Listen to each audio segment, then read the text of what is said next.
Dah berpeluh-peluh kita. Apa hajat kamu berdua datang kemari ni? Saya datang di sini nak minta nombor ekor, Tok. Nombor ekor? Ya. Kamu berdua ni berani tak? Siapa tu? Saya? Oh, saya berani, Dok. Saya tak pernah takut. Daripada kecil-kecil tak pernah takut. Kamu? Nak ke mana?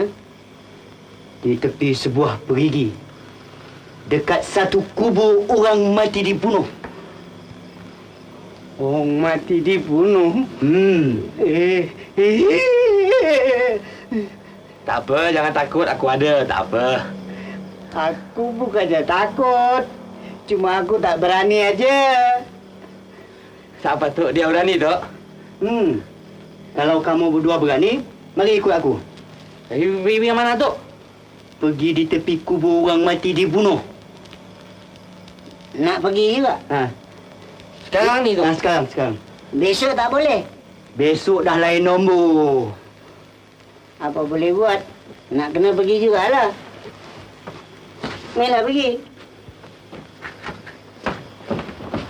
Saya tak boleh jalan dulu, Dok. Kau jalan dululah. Datuk jalan dulu. Nanti kalau saya jalan dulu sesat. Kau ikut belakang lah. Macam ini ya. Kau jangan dulu. Aku tak boleh.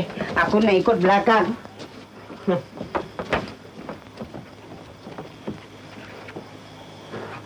Nah!